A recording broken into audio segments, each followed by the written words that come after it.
Russian revolution. दोस्तों 1917 का Russian revolution 20th century के मोस्ट एक्सप्लोसिव पॉलिटिकल इवेंट्स में से एक माना जाता है। यह कहना गलत नहीं होगा कि इतिहास में किसी और रेवोल्यूशन ने दुनिया पर इतना प्रभाव नहीं डाला जितना कि रशियन रेवोल्यूशन ने। यह वायलेंट रेवोल्यूशन रोमानोव डायनेस्टी का एंड करता है और सदियों से चले आ रहे रशियन इंपीरियल रूल को हमेशा के लिए खत्म कर देता है। रशियन रेवोल्यूशन के दौरान लेफ्टिस्ट रेवोल्यूशनरी व्लादिमीर लेनिन के नेतृत्व में बोल्शेविक्स पावर को अपने कब्जे में कर लेते हैं। लेकिन रशिया में हुई रेवोल्यूशन को समझने से पहले उस समय के रशिया को समझना बहुत जरूरी है। तो आइए सबसे पहले रशियन रेवोल्यूशन के बैकग्राउंड की चर्चा करते हैं। बैकग्राउंड। दोस्तों रशियन रेवोल्यूशन को चिंगारी भले ही 1917 में मिली थी, लेकिन इसके लिए बारूद बहुत सालों से जमा हो रहा था। 19th सेंचुरी के दौरान लगभग पूरा यूरोप इंपॉर्टेंट सोशल, इकोनॉमिक और पॉलिटिकल ट्रांसफॉर्मेशन से गुजर रहा था। उस समय ज्यादातर देश फ्रांस की तरह रिपब्लिक या इंग्लैंड की तरह कॉन्स्टिट्यूशनल मोनार्की को फॉलो कर रहे थे, लेकिन रशिया अभी भी ओल्ड वर्ल्ड में ही रह रहा था। यहां जार्स, जो कि रशियन एम्परर्स को कहा जाता था, ऑटोक्रेटिक शासन चला रहा था। 1861 में सर्फडम को अबॉलिश कर दिया गया था। सर्फडम एक तरह से फ्यूडल सिस्टम की तरह था, जहां पेजेंट्स को लैंडलॉर्ड्स के गुलाम की तरह काम करना पड़ता था। इन्हें सर्फ्स बोला जाता था और इनका लाइवलीहुड लॉर्ड द्वारा दिए एक छोटे से प्लॉट की कल्टीवेशन पर निर्भर करता था। 1861 में सर्फडम के इस सिस्टम को तो खत्म कर दिया गया, लेकिन इसके बाद भी पेजेंट्स की कंडीशन इंप्रूव नहीं हुई थी। अभी भी उनके पास बहुत कम जमीन थी और उसे भी डेवलप करने के लिए पैसे नहीं थे। इन्हें जो स्मॉल होल्डिंग्स दी गई थी, उसके लिए कई डेकेड्स तक हेवी रिडेम्पशन ड्यूज भी चुकाने पड़ रहे थे। इसके अलावा रशिया में इंडस्ट्रियलाइजेशन भी बहुत देरी से हुआ था। यह 19th सेंचुरी के सेकेंड हाफ में शुरू हुआ। इसके बाद काफी तेजी से डेवलप तो करता है, लेकिन इन्वेस्टमेंट के लिए आधे से ज्यादा कैपिटल फॉरेन कंट्रीज से आती है। फॉरेन इन्वेस्टर्स सिर्फ अपने प्रॉफिट्स में इंटरेस्टेड थे, उन्हें वर्कर्स की कंडीशन से कोई लेना देना नहीं था। रशियन कैपिटलिस्ट्स अपनी इनसफिशिएंट कैपिटल के साथ फॉरेन इन्वेस्टर्स से कंपीट कर रहे थे और इसीलिए वो वर्कर्स की वेजेस बहुत कम रखते थे। इसका मतलब फैक्ट्रीज चाहे फॉरेनर्स की हों या रशियंस की, वर्क कंडीशंस दोनों ही जगह हॉरिबल थी। वर्कर्स के पास कोई भी पॉलिटिकल राइट्स नहीं थे और किसी भी तरह के माइनर रिफॉर्म्स पाने तक का कोई तरीका नहीं था। एक तरह से जार्स के under Russian state modern times की जरूरत के हिसाब से नहीं था। जार निकोलस II, जिनके समय में रेवोल्यूशन हुआ, वो भी किंग्स के डिवाइन राइट में बिलीव करते थे। उनके अनुसार एब्सोल्यूटिज्म को बचाना सेक्रेड ड्यूटी थी। जार को सिर्फ नोबल्स और क्लर्जी की अपर लेयर्स के लोगों का सपोर्ट हासिल था। इसके अलावा विशाल रशियन एम्पायर की जनता उन्हें बिल्कुल पसंद नहीं करती थी। जार के द्वारा बनाई गई ब्यूरोक्रेसी टॉप हैवी, इनफ्लेक्सिबल और इनसफिशिएंट थी, जिसके मेंबर्स को प्रिविलेज्ड क्लास से चुना गया था, ना कि एबिलिटी के बेसिस पर। रशियन जार्स ने यूरोप और एशिया की डाइवर्स नेशनैलिटीज को जीतकर एक विशाल एम्पायर खड़ा किया था। इन जीते हुए एरियाज में रशियन लैंग्वेज को इंपोज किया जाता था और यहां के लोगों के कल्चर को नीचा दिखाया जाता था। गवर्नमेंट की तरफ से पॉलिटिकल पार्टीज को प्रोहिबिट किया गया था और डिसेंट को चेक करने के लिए कड़ी सेंसरशिप के साथ सीक्रेट पुलिस को रखा गया था। देश में लोगों के मूवमेंट को रिस्ट्रिक्ट करने के लिए इंटरनल पासपोर्ट सिस्टम लागू किया गया था। पॉलिटिकली 1900 में रशिया काफी कुछ 1780 के फ्रांस के जैसा था। फ्रांस की ही तरह यहां भी कुछ थिंकर्स और इंटेलेक्चुअल्स रेवोल्यूशनरी आइडियाज का प्रचार प्रसार करने लगते हैं। आइए जानते हैं। Growth of revolutionary movements in Russia. 19th century से पहले भी बहुत से पेजेंट रिबेलियंस रशिया में हुए थे, लेकिन उन्हें सप्रेस कर दिया गया था। बहुत से रशियन थिंकर्स इस दौरान वेस्टर्न यूरोप में हुए डेवलपमेंट से इन्फ्लुएंस होते हैं और उसी तरह के चेंजेस रशिया में भी होते हुए देखना चाहते थे। इन्हीं के एफर्ट से 1861 में सर्फडम अबॉलिश हुआ था, लेकिन वो एक खोखली जीत साबित होती है। कॉन्स्टिट्यूशनल डेमोक्रेटिक गवर्नमेंट की दिशा में ग्रेजुअल चेंज की आशा जल्दी ही टूट जाती है। ग्रेजुअल इंप्रूवमेंट की हर कोशिश आखिर में फेल ही होती है। रशिया जैसी कंडीशंस में तो मॉडरेट डेमोक्रेट या रिफॉर्मर का भी एक रेवोल्यूशनरी होना जरूरी था। 19th सेंचुरी के लास्ट क्वार्टर में एक आंदोलन शुरू होता है जिसे गोइंग टू द पीपल कहा जाता है। इसके तहत इंटेलेक्चुअल्स अपने आइडियाज पेजेंट्स को प्रीच करना शुरू करते हैं। इंडस्ट्रियलाइजेशन शुरू होने के बाद वर्कर्स ऑर्गेनाइजेशंस भी फॉर्म होने लगती हैं और ये सोशलिज्म के आइडियाज से प्रभावित रहती हैं। 1883 में जॉर्ज प्लेखानोव के नेतृत्व में रशियन सोशल डेमोक्रेटिक पार्टी का फॉर्मेशन होता है। 1898 में यह पार्टी बाकी सोशलिस्ट ग्रुप्स के साथ मिलकर Russian social democratic labour party बन जाती है। लेकिन जल्दी ही ऑर्गेनाइजेशन और पॉलिसी के सवाल पर पार्टी स्प्लिट हो जाती है।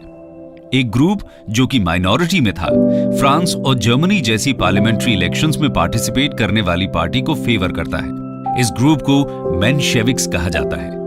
वहीं मेजॉरिटी ग्रुप, जिसे बोल्शेविक्स के नाम से जाना जाता है, का मानना था कि ऐसे देश में जहां कोई डेमोक्रेटिक राइट्स नहीं है और कोई पार्लियामेंट भी एग्जिस्ट नहीं करता, वहां पार्लियामेंट्री लाइंस पर पार्टी को ऑर्गेनाइज करना इफेक्टिव नहीं होगा।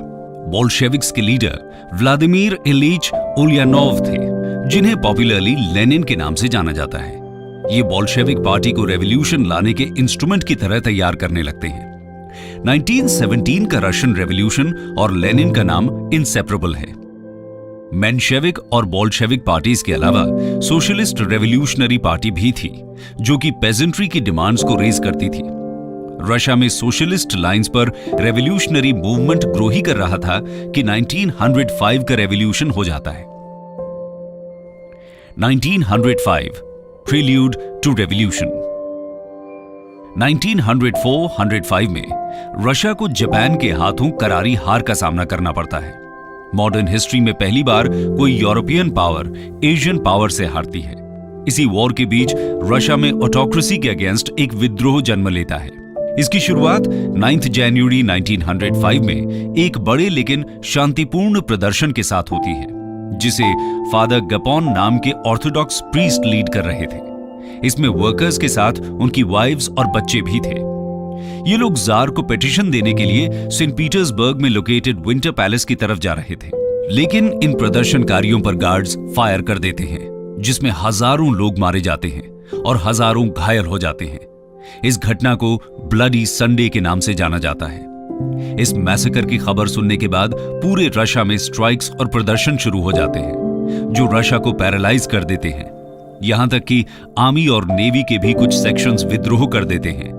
पोटेम्किन नाम की बैटलशिप के सेलर्स विद्रोहियों के साथ आ जाते हैं। इन रेवोल्यूशन के दौरान एक नई तरह की ऑर्गेनाइजेशन डेवलप होती है, जिसे सोवियत कहा जाता है।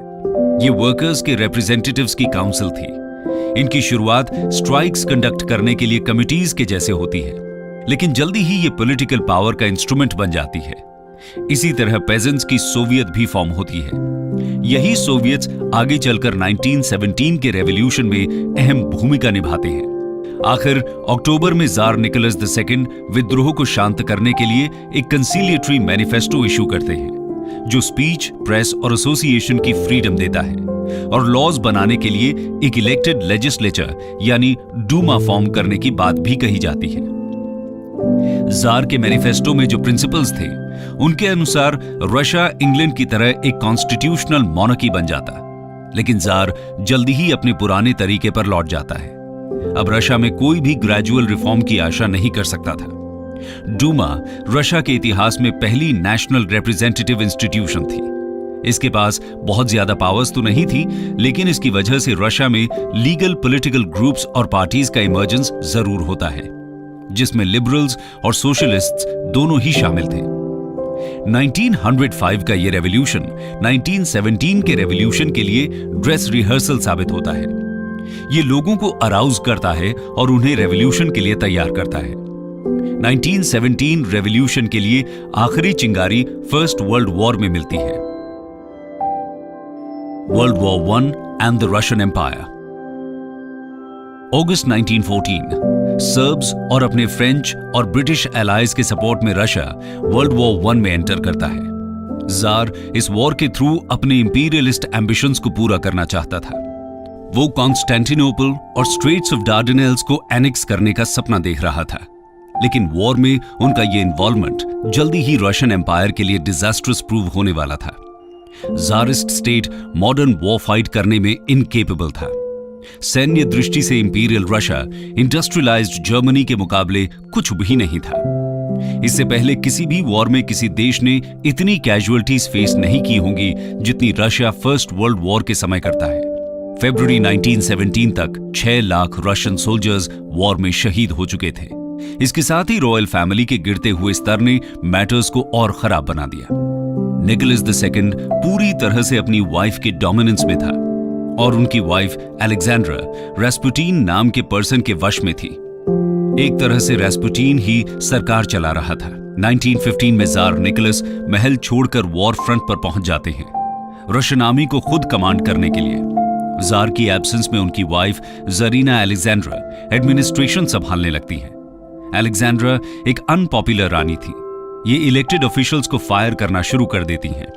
इस समय अलेक्जेंड्रा का controversial adviser Grigori Rasputin Russian politics और रॉयल रोमानोव फैमिली पर अपना इन्फ्लुएंस बढ़ाने लगता है।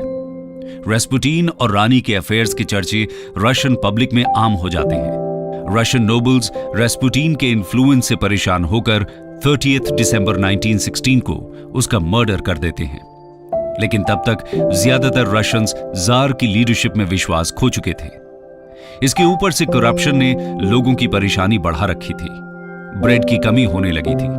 रशियन आर्मी को वॉर में हैवी रिवर्सेस फेस करने पड़े थे। फ्रंट पर सोल्जर्स की कंडीशंस को लेकर गवर्नमेंट का कोई ध्यान नहीं होता। पूरे एम्पायर और आर्मी में असंतोष बढ़ने लगता है। हालात पूरी तरह से रेवोल्यूशन की तरफ इशारा कर रहे थे। सक्सेसफुल रेवोल्यूशन के लिए लेनिन ने 2 कंडीशंस बताई थी। पहली थी कि लोगों को समझ आना चाहिए कि रेवोल्यूशन बहुत जरूरी है और उसके लिए अपनी जान सैक्रिफाइस करने के लिए भी तैयार होना चाहिए। और दूसरा, एग्जिस्टिंग गवर्नमेंट को क्राइसिस की स्टेट में होना चाहिए जिससे उसे जल्दी से ओवरथ्रो करना पॉसिबल हो।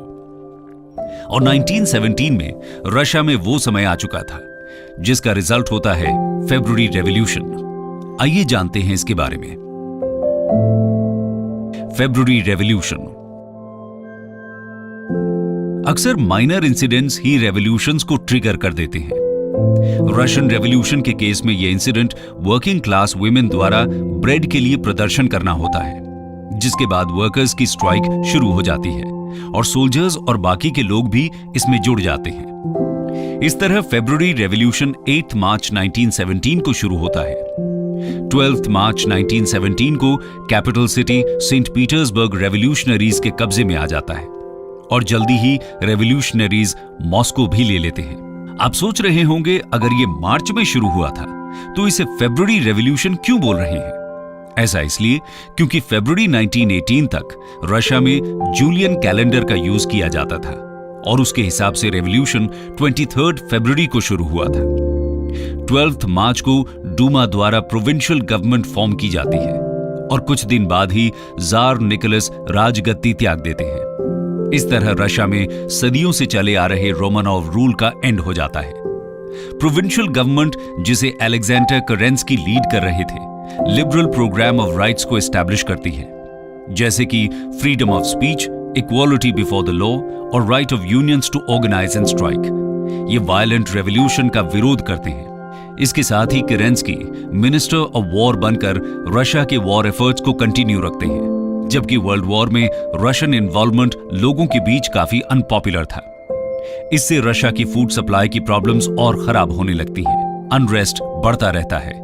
पेजेंट्स फार्म्स को लूटना शुरू कर देते हैं और सिटीज में फूड राइट्स शुरू हो जाते हैं। प्रोविंशियल गवर्नमेंट की अनपॉपुलैरिटी के कारण रशिया में जल्दी ही एक और रेवोल्यूशन होता है, जिसे अक्टूबर या बोल्शेविक रेवोल्यूशन कहा जाता है। Bolshevik revolution. लोगों की मेनली 4 डिमांड्स थी: peace, land to the tiller, workers के हाथ में इंडस्ट्री का कंट्रोल और नॉन रशियन नेशनैलिटीज के लिए इक्वल स्टेटस। लेकिन केरेंस्की की लीडरशिप वाली प्रोविंशियल गवर्नमेंट इनमें से कोई भी डिमांड एक्सेप्ट नहीं करती और लोगों का सपोर्ट खो देती है। लेनिन, जो फरवरी रेवोल्यूशन के समय एग्जाइल में थे, अप्रैल में रशिया वापस आ जाते हैं। उनकी लीडरशिप में बोल्शेविक पार्टी वॉर खत्म करने और लैंड को पेजेंट्स को ट्रांसफर करने की क्लियर पॉलिसी सामने रखती है और स्लोगन देती हैं all power to the Soviets. Non Russian nationalities के सवाल पर उस समय सिर्फ बोल्शेविक पार्टी के पास ही क्लियर पॉलिसी थी। लेनिन रशियन एम्पायर को प्रिजन ऑफ नेशंस कहकर डिस्क्राइब करते हैं और डिक्लेयर करते हैं कि यहां कोई भी जेन्युइन डेमोक्रेसी एस्टैब्लिश नहीं हो सकती जब तक सभी नॉन रशियन पीपल को बराबर के अधिकार नहीं मिल जाते। वो सभी के सेल्फ डिटर्मिनेशन के राइट की बात करते हैं। प्रोविंशियल गवर्नमेंट को रशिया की बुर्जुआ कैपिटलिस्ट क्लास के एक ग्रुप ऑफ लीडर्स ने असेंबल किया था, लेकिन लेनिन सोवियत गवर्नमेंट फॉर्म करना चाहते थे जो कि डायरेक्टली सोल्जर्स, पेजेंट्स और वर्कर्स की काउंसिल द्वारा रूल की जाएगी। केरेंस्की गवर्नमेंट की अनपॉपुलैरिटी के कारण 7 नवंबर 1917 को ही उसका कोलैप्स हो जाता है, जब एक group of sellers winter palace पर कब्जा कर लेते हैं।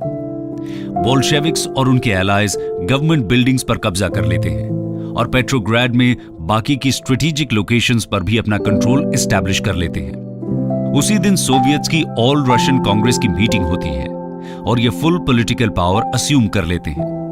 एक नई गवर्नमेंट का फॉर्मेशन करते हैं जिसके हेड लेनिन बनते हैं। अक्टूबर रेवोल्यूशन लगभग पूरी तरह पीसफुल रहा था। रिपोर्ट्स के अनुसार सिर्फ 2 लोग पेट्रोग्राड में मारे गए थे। हालांकि इसके तुरंत बाद ही रशिया में सिविल वॉर शुरू हो जाती है, जिसमें जार के आर्मी ऑफिसर्स सोवियत स्टेट के अगेंस्ट आर्म्ड रिबेलियन ऑर्गेनाइज करते हैं। फॉरेन पावर्स जैसे कि इंग्लैंड, फ्रांस, जापान और यूनाइटेड स्टेट्स के ट्रूप्स भी इनका साथ देते हैं। सिविल वॉर 1920 तक चलता रहता है, जिसमें जार के सपोर्टर्स को व्हाइट आर्मी कहा जाता है और सोवियत ट्रूप्स को रेड आर्मी, और फाइनली सोवियत स्टेट की रेड आर्मी की इसमें जीत होती है। आइए अब रेवोल्यूशन के कॉन्सिक्वेंसेस की चर्चा करते हैं। Consequences of the revolution.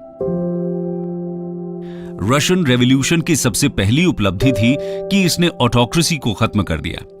इसके साथ ही एरिस्टोक्रेसी और चर्च की पावर को भी डिस्ट्रॉय किया। जार का एम्पायर बदलकर एक नया स्टेट बन जाता है, जिसे Union of Soviet Socialist Republics USSR कहा जाता है। इस नए स्टेट की policy socialist ideal from each according to his capacity to each according to his work को पाने की डायरेक्शन में बनाई जाती है। प्राइवेट प्रॉपर्टी को अबॉलिश कर दिया जाता है। प्रोडक्शन सिस्टम में से प्राइवेट प्रॉफिट के मोटिव को खत्म कर दिया जाता है। स्टेट के द्वारा इकोनॉमिक प्लानिंग शुरू होती है, जिससे जल्द से जल्द टेक्नोलॉजिकली एडवांस्ड इकोनॉमी बने और सोवियत में इनइक्वालिटीज कम हो। काम करना सभी के लिए जरूरी हो गया, क्योंकि जीने के लिए किसी तरह की अनअर्न्ड इनकम अब नहीं थी। काम करने के अधिकार को कॉन्स्टिट्यूशनल राइट बना दिया गया और ये स्टेट की ड्यूटी हो गई कि सभी को एम्प्लॉयमेंट प्रोवाइड की जाए। इसके अलावा एजुकेशन पर भी विशेष ध्यान दिया गया। रेवोल्यूशन के कुछ साल के अंदर ही सोवियत यूनियन वर्ल्ड की मेजर पावर बनकर उभरता है। Conclusion. Russian revolution world history में एक इंपॉर्टेंट टर्निंग पॉइंट जैसा है। इसने न सिर्फ रशिया को हमेशा के लिए चेंज कर दिया, बल्कि पूरी दुनिया पर अपना प्रभाव डाला। आगे आने वाले कई डेकेड्स तक इसका असर देखने को मिलता है, फिर चाहे वो वेस्टर्न नेशंस का फियर ऑफ कम्युनिज्म हो या कोल्ड वॉर। कहीं ना कहीं सभी इवेंट्स की रूट्स रशियन रेवोल्यूशन से ही निकलती हैं।